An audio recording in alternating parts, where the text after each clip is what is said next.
আচ্ছা, আমরা হয়তো প্রত্যেক জীবনে অনেকেই ডিসি মোটরের সাথে পরিচিত। আমাদের খেলনা ড্রোন কিংবা খেলনার কোনো গাড়ি কিংবা ট্রিমার থেকে শুরু করে প্রত্যেক জীবনে অনেক বেশি ডিসি মোটর ইউজ করা হয়, বাট আমরা অনেকেই হয়তো জানি না যে ডিসি মোটর কিভাবে কাজ করে। তো আজকে আমরা একটা ডিসি মোটর পুরোপুরি খুলে বোঝার চেষ্টা করবো যে একটা ডিসি মোটর কিভাবে অপারেশন করে বা ডিসি মোটর কিভাবে লোড ক্যারি করে। ডিসি মোটর সম্পর্কে জানার আগে সর্বপ্রথম যে জিনিসটা জানতে হবে সেটা হচ্ছে ইলেকট্রোম্যাগনেট। মানে আমাদের ম্যাগনেট হচ্ছে দুই প্রকার, একটা হচ্ছে পার্মানেন্ট ম্যাগনেট, একটা হচ্ছে ইলেকট্রোম্যাগনেট। তো এটাকে যদি একটা লোহার টুকরা কল্পনা করি, তবে এই লোহার টুকরার উপরে যদি আমরা একটা তার পেঁচাই বা তারের কুণ্ডলী পেঁচাই, তবে এই তারের কুণ্ডলীকে এখন যদি আমরা এই ব্যাটারি দিয়ে কানেক্ট করি, তবে এই তারের কুণ্ডলীতে ব্যাটারি দিয়ে যদি ইলেকট্রিসিটি সাপ্লাই করা হয়, তবে এই লোহার টুকরাটা সাময়িক সময়ের জন্য চুম্বকে পরিণত হবে। ততক্ষণ পর্যন্ত চুম্বক থাকবে যতক্ষণ পর্যন্ত এখানে ব্যাটারি দিয়ে সাপ্লাই করা হবে। ওকে, যখন এই ব্যাটারিটা খুলে ফেলা হবে, তখন এই লোহার টুকরাটা আবার আগের মতো লোহার মতো আচরণ করবে, যেটাকে বলা হয় ইলেকট্রোম্যাগনেট। মানে ইলেকট্রিসিটি থাকলে পরে ম্যাগনেটের ধর্ম প্রদর্শন করবে, আর ইলেকট্রিসিটি অফ হয়ে গেলে পরে ম্যাগনেটের ধর্ম প্রদর্শন বন্ধ করে দিবে, যেটাকে বলা হয় ইলেকট্রোম্যাগনেট। এবং এখানে মজার বিষয় হচ্ছে যে এইখানে এই ব্যাটারির পজিটিভ টার্মিনালটাকে যদি এই পাশে কানেক্ট করি, তাহলে এখানে সাউথ পোল ক্রিয়েট হবে, আর যদি ব্যাটারির নেগেটিভ টার্মিনালের এই পাশে নর্থ পোল ক্রিয়েট হবে। এখন যদি ব্যাটারির টার্মিনালটা আমি চেঞ্জ করে দিই, ব্যাটারিটাকে যদি ঘুরিয়ে দেই, তাহলে সাউথ পোল এইখানে ক্রিয়েট হবে আর নর্থ পোল এইখানে ক্রিয়েট হবে। ঠিক আছে, মানে ব্যাটারির পজিশন চেঞ্জ করলে, টার্মিনাল চেঞ্জ করার সাথে সাথে আমার এই চুম্বকটা ইলেকট্রোম্যাগনেটের দিকটা চেঞ্জ হয়ে যাবে। আগে যে নর্থ পোল ছিল তখন সেটা সাউথ পোল, এবং যেটা সাউথ পোল ছিল সেটা নর্থ পোলে পরিণত হবে। জাস্ট এটা হচ্ছে আমাদের ডিসি মোটরের মেইন প্রিন্সিপাল। এটা দিয়ে আমাদের ডিসি মোটর এই প্রিন্সিপালের উপরেই মোটামুটি আমাদের ডিসি মোটর অপারেশন করে। ওকে, তো প্রথমে এটাকে আমরা দেখিয়েছি একটা লোহার টুকরা এবং তার চারপাশে তার দিয়ে পেঁচানো হয়েছে, এবং এই প্রান্তে পজিটিভ ব্যাটারির পজিটিভ টার্মিনাল এবং এই প্রান্তে ব্যাটারির নেগেটিভ টার্মিনাল কানেক্ট করা হয়েছে। আমরা আগে বলেছিলাম যে যেখানে পজিটিভ টার্মিনাল কানেক্ট করা হয়েছে সেখানে সাউথ পোল, আর যেখানে নেগেটিভ টার্মিনাল কানেক্ট করা হয়েছে সেখানে নর্থ পোল ক্রিয়েট হবে। তো এই চুম্বকটা যতক্ষণ পর্যন্ত ইলেকট্রিসিটি মুভ করবে চলবে, ততক্ষণ পর্যন্ত এই লোহার টুকরাটা চুম্বক হিসেবে কাজ করবে, এবং এটার দিক হবে সাউথ পোল, নর্থ পোল। ওকে, এখন যদি কোনো কারণে ব্যাটারিটাকে উল্টা করে কানেক্ট করা হয়, তাহলে মানে এইখানে যদি পজিটিভ টার্মিনাল লাগানো হয় আর এখানে যদি নেগেটিভ টার্মিনাল কানেক্ট করা হয়, তাহলে এটা হয়ে যাবে সাউথ পোল আর এটা হয়ে যাবে আমাদের নর্থ পোল। ওকে, তখন এটা হয়ে যাবে সাউথ পোল, এটা হয়ে যাবে নর্থ পোল। ওকে, ফাইন। সো এখন আমরা মূল প্রিন্সিপালে আসি। আমরা যদি দেখি যে এখানে তিনটা দণ্ড চুম্বক দেখানো হয়েছে। এটা হচ্ছে একটা স্থায়ী চুম্বক, এটা হচ্ছে আরেকটা স্থায়ী চুম্বক, মাঝখানে হচ্ছে একটা ইলেকট্রোম্যাগনেট। মানে ইলেকট্রিসিটি প্রোভাইড করলে ম্যাগনেট থাকবে, ইলেকট্রিসিটি বন্ধ করলে ম্যাগনেট বন্ধ হয়ে যাবে। সো এখানে যদি নর্থ পোল, এখানে যে পার্মানেন্ট ম্যাগনেট ইউজ করা হয়েছে, এখানে নর্থ পোল, সাউথ পোল, এখানে আমাদের ইলেকট্রোম্যাগনেট, এখানে পজিটিভ টার্মিনাল এই পাশে কানেক্ট করা, তাহলে অবশ্যই এখানে সাউথ পোল এবং এখানে নর্থ পোল হবে।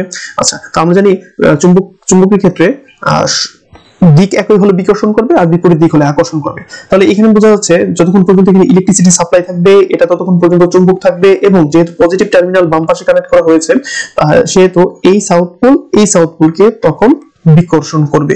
এট এ টাইম এখানে অপর পাশে যে একটা স্থায়ী চুম্বক ইউজ করা হয়েছে সেটাতে নর্থ পোল এবং সাউথ পোল। তো এখানে যেহেতু ব্যাটারি নেগেটিভ টার্মিনাল কানেক্ট করা আছে, তাহলে এখানে কি উৎপন্ন হবে? অবশ্যই নর্থ পোল উৎপন্ন হবে, নর্থ পোল ক্রিয়েট হবে। সো এই নর্থ পোলকে বিকর্ষণ করবে। ঠিক আছে, অর্থাৎ এখানে এটাকে যদি চুম্বক হিসেবে কল্পনা করি, এটার ভিতরে যখন আমরা সাপ্লাই দিব, তখন এই সাউথ পোলকে কি করবে? বিকর্ষণ করবে। এই নর্থ পোলকে বিকর্ষণ করবে। আলটিমেটলি আমার এই ইলেকট্রোম্যাগনেটটা একটা টর্ক অনুভব করবে, মানে এই সাউথ পোলকে ধাক্কা দিবে, এই নর্থ পোলকে ধাক্কা দিবে, যার ফলে কি হবে? এই চুম্বকের এই দণ্ডটা আমার একটু মুভ করবে। ওকে, একটু মুভ করবে। এইটাই আমাদের সেকেন্ড পিকচারে দেখানো হয়েছে।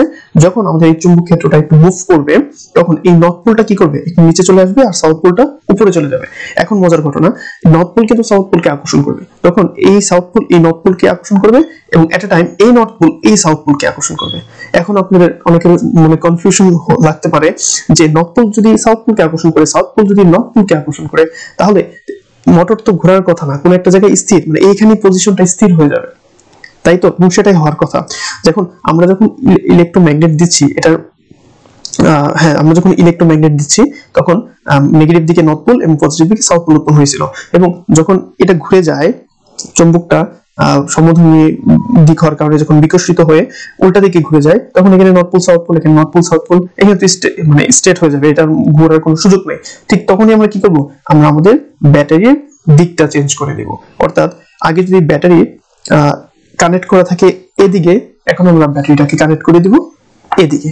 তো এখন যদি ব্যাটারিটাকে এদিকে উল্টা দিকে কানেক্ট করা হয়, তখন পজিটিভ টার্মিনাল কোথায় চলে গেল, এই পাশে চলে গেল, আর যেদিকে পজিটিভ টার্মিনাল থাকে সেখানে কি হবে, সাউথ পোল, আর যেখানে নেগেটিভ টার্মিনাল সেখানে কি হয়ে যাবে, নর্থ পোল। তাহলে এখন আবার কি হলো, যখন চুম্বকটা ঘুরে একটা সার্কুলেট মানে অর্ধ সাইকেল সম্পূর্ণ করে এখানে আসলো, তখনই আমরা কি করলাম, সাথে সাথে ব্যাটারির টার্মিনালটা চেঞ্জ করে দিলাম। ব্যাটারি টার্মিনাল চেঞ্জ করলে তখন নর্থ পোল হয়ে গেল সাউথ পোল, সাউথ পোল হয়ে গেল নর্থ পোল। এখন আবার আগের ঘটনাই ঘটলো, সাউথ পোল, এটা তো নর্থ পোল নাই, এখন সাউথ পোল হয়ে গেছে, এটাও সাউথ পোল নাই, নর্থ পোল হয়ে গেছে, যেহেতু আমি ব্যাটারি টার্মিনাল চেঞ্জ করে ফেলছি। এখানে টার্মিনাল ছিল একটা, এখানে টার্মিনাল হয়ে গেছে আরেকটা। তো তখন আবার সাউথ পোলকে বিকর্ষণ করবে, নর্থ পোলকে বিকর্ষণ করবে, আবার সাইমেন্টেনিয়াসলি এই ঘটনাটা ঘটবে, পরবর্তীতে আবার অ্যাঙ্গেলে আসবে, আবার একটা আবার অ্যাঙ্গেল আসবে, অ্যাঙ্গেলে এসে আবার বিপরীত দিক পরস্পরকে আকর্ষণ করবে, যখন আকর্ষণ করে স্টেট হতে চাইবে ঠিক তখনই আমি আবার ব্যাটারি চেঞ্জ করে দিব। মানে এইভাবে সার্কিটটি আমার মোটরটা চলতেই থাকবে। ঠিক আছে, এখন এটা হচ্ছে মোটরের মূল প্রিন্সিপাল। এখন কথা হচ্ছে যে আপনাদের মনে কোশ্চেন লাগতে পারে, ভাই আমরা তো মোটর বাইরে থেকে কিনে নিয়ে এসে কখনো ব্যাটারি মানে দিক পরিবর্তন করি না, আমি যে প্রিন্সিপালটা দেখালাম এটার জন্য আপনাকে বারবার একটু পর পর ব্যাটারি ডানে মানে লেফট রাইট করতে হবে, ডান বাম সংযোগ করতে হবে, এটা তো আমরা করি না। এটা আসলে কিভাবে হয়, সেটা বোঝার জন্য আমরা একটা ফিগার দেখব। এই ফিগারটা দেখলেই আমি মোটামুটি আন্দাজ করতে পারবো যে কিভাবে কাজ করে।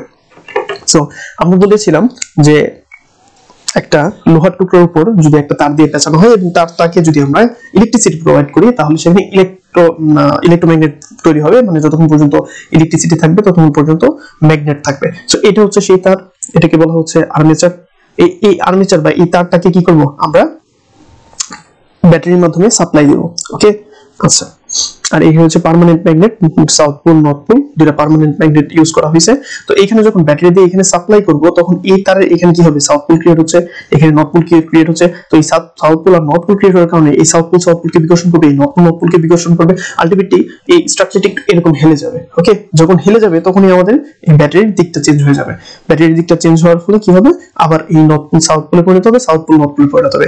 এট এ টাইম আবার বিকর্ষণ শুরু হয়ে যাবে। এখন এই দিকটা কিভাবে পরিবর্তন হলো, আমরা তো ব্যাটারি চেঞ্জ করলাম না, আসলে আমরা ব্যাটারি চেঞ্জ করার প্রয়োজন নাই। আমরা যদি এখানে যে কমিউটেটর আছে, কমিউটেটরের মাঝখানে যদি দিকে তাকাই, এখানে মাঝখানে ফাঁকা। ওকে, এই পোর্শনটা এই পাশে লাগানো, এই পোর্শনটা কয়েলের এই পাশে লাগানো। আচ্ছা, এই কমিউটেটরটা ঘুরে ঘুরে যখন এই দিকে চলে আসে, আলটিমেটলি নিজে থেকেই এইটার দিকটা চেঞ্জ হয়। কমিউটেটরের এই যে এই পার্টটা যখন ঘুরে ঘুরে এই দিকে চলে আসবে, তখন এই যে কার্বন ব্রাশের সাথে সংযোগ করা আছে, কার্বন ব্রাশের সাথে সংযোগের কারণে এটা তখন নর্থ পোল সাউথ পোল এবং সাউথ পোল নর্থ পোলকে পেয়ে যাবে। এখন কার্বন ব্রাশকে, আচ্ছা, আমরা যদি এইখানে একটা তার দিয়ে এই কয়েলটাকে সোল্ডার করে দিতাম, তাহলে কি হতো, যে এই টর্কের মাধ্যমে এটা ঘুরতো, সাথে সাথে আমার তারটা পেঁচানো যেত। এই তার যাতে পেঁচিয়ে না যায়, এই সমস্যা থেকে বাঁচার জন্য আমরা এখানে একটা ইউজ করেছি কার্বন ব্রাশ। আমরা এটা একটা ব্যবহৃত ইরেজার। এই ব্যবহৃত ইরেজারে যদি আমি এই কলমটা ঘোরাতে থাকি, কলমটা কিন্তু ঘুরবে। ওকে, একটা সময় ইরেজারটা ক্ষয় হলে পরে আমি ইরেজার চেঞ্জ করে ফেলবো। মানে যতক্ষণ পর্যন্ত এই কার্বন ব্রাশের টাচে এই কয়েলটা থাকবে, ততক্ষণ পর্যন্ত এই কয়েলে কারেন্ট যাবে ব্রাশের মাধ্যমে, কার্বন ব্রাশের মাধ্যমে। কিন্তু আমার ব্যাটারি সংযোগ মানে ব্যাটারি তার দিয়ে সরাসরি সোল্ডার করার কোনো প্রয়োজন নাই। যদি এই কার্বন ব্রাশ ইউজ না করতাম, তাহলে এখানে আমার সোল্ডার করার প্রয়োজন হতো, আর মোটর ঘোরানো পসিবল হতো না, কারণ একটু পর পর তারের পেঁচ লেগে যেত।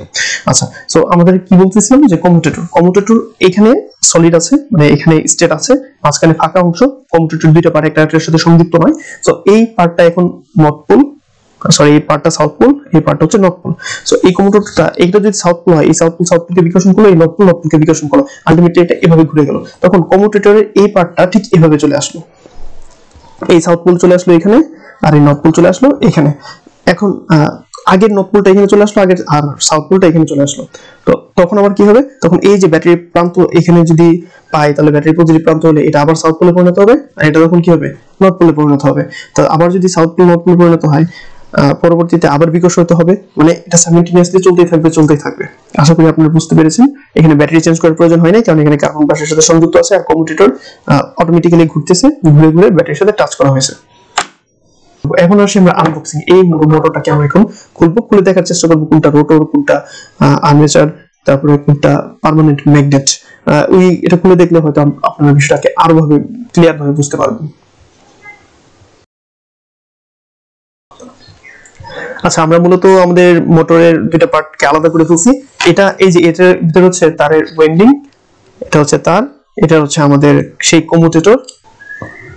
হ্যাঁ, এটা হচ্ছে আমাদের সেই কার্বন ব্রাশ, যে এইখানে একটা পার্ট আর এটা হচ্ছে আরেকটা পার্ট, দুই মাথায় দুইটা কার্বন ব্রাশ কানেক্ট করা থাকে। ওকে, করে রোটর ঘুরতে থাকে আর কমিউটেটরটা ঘুরতে থাকে, সরি রোটর না, হবে কমিউটেটর। এই কমিউটেটরটা ঘুরতে থাকে আর কার্বন ব্রাশের টাচে এসে তারা ইলেকট্রিসিটি সাপ্লাই পায়। তো এটা হচ্ছে পজিটিভ সাইড, এখানে লেখা আছে কোনটা পজিটিভ কোনটা নেগেটিভ। এটা হচ্ছে পজিটিভ সাইড আর এইখানটায় হচ্ছে নেগেটিভ সাইড। আর এই যে আমাদের একটু পর পর কারেন্টের ডিরেকশন চেঞ্জ হচ্ছে, বা এর জন্য যেটা দায়ী সেটা হচ্ছে এই কমিউটেটরটা। তো এর জন্য দায়ী হচ্ছে এই কমিউটেটরটা। আমরা এটাকে বের করব। এই যে এইটা হচ্ছে সেই কাঙ্ক্ষিত আমাদের ইন্টারনাল স্ট্রাকচার, আর এই ছোটটা হচ্ছে আমাদের, একটু ফোকাস করার চেষ্টা করব। এই যে এটা হচ্ছে আমাদের কাঙ্ক্ষিত কমিউটেটর। দেখেন কমিউটেটরের প্রত্যেকটা পার্ট একটু ফাঁকা আছে, ঠিক আছে? কমিউটেটরের কোনো পার্টের সাথে আলটিমেটলি সংযুক্ত না। ওকে, ধরুন যে কমিউটেটরের এই পার্টে আমরা কার্বন ব্রাশের পজিটিভ প্রান্ত দিলাম এবং ঠিক অপর পাশে আমরা কার্বন ব্রাশের নেগেটিভ দিলাম, তাহলে এইখানে এক প্রান্তের কয়েল তখন কি হবে? ইলেকট্রোম্যাগনেটে পরিণত হবে। ঠিক যখন ওই ইলেকট্রোম্যাগনেট হওয়ার কারণে এই পুরো রোটরটা একটু মুভ করবে, সাথে সাথে কমিউটেটর কিন্তু অপর প্রান্ত টাচ করবে। অপর প্রান্ত যখন টাচ করবে, কারণ যে এই প্রান্ত পজিটিভ এই প্রান্ত নেগেটিভ পেলো, তখন কিন্তু আবার north pole south pole create হলো, যার ফলে আবার ঘুরে যাবে। আবার যখন ঘুরে যাবে তখন সাথে সাথে আরেক প্রান্ত কমিউটেটরে নেগেটিভ পজিটিভ পোল পাবে। এখানে কারেন্টের নেগেটিভ পোল পাবে আর এখানে পজিটিভ টার্মিনাল পাবে। তো পজিটিভ আর নেগেটিভ টার্মিনাল পরে এখানে আবার north pole south pole create হবে। সো এটা আবার ঘুরে যাবে। আবার যখন ঘুরে যাবে তখন এই টার্মিনালটা পজিটিভ টার্মিনালের সাথে কানেক্ট হবে, এই টার্মিনালটা কার্বন ব্রাশ নেগেটিভ টার্মিনালের সাথে কানেক্ট হবে। সো কানেক্ট হলে এটা আবার ঘুরে যাবে। এইভাবে সাইমেলটেনিয়াসলি প্রতিনিয়ত ঘুরতে থাকবে এবং এই কমিউটেটরটা তার কারেন্টের ডিরেকশন চেঞ্জ করে দিবে। ঠিক আছে, কমিউটেটরের কারণে কারেন্টের ডিরেকশন চেঞ্জ হবে। এখন আসলে পার্মানেন্ট ম্যাগনেট। আমরা বুঝলাম যে একটা পার্মানেন্ট ম্যাগনেট থাকবে দুইটা, আর এখানে ইলেকট্রোম্যাগনেট ক্রিয়েট হবে। বুঝলাম এটা হচ্ছে ইলেকট্রোম্যাগনেট, এখানে কয়েলের চারপাশে ইলেকট্রোম্যাগনেট ক্রিয়েট হবে। পার্মানেন্ট ম্যাগনেট কোথায়? আমরা যদি ভিতরে একটু লক্ষ্য করি, ভালো করে তাকাই, ভিতরে আমরা দুইটা পার্মানেন্ট ম্যাগনেট দেখতে পাচ্ছি। ভিতরে আমরা এই দুইটা পার্মানেন্ট ম্যাগনেট দেখতে পাচ্ছি। এটা হলো একটা ম্যাগনেট আর এই পাশেটা হলো আরেকটা ম্যাগনেট। আমার মনে হয় আপনারা দেখতে পাচ্ছেন, এটা হচ্ছে একটা পার্মানেন্ট ম্যাগনেট আর এটা হচ্ছে আরেকটা পার্মানেন্ট ম্যাগনেট।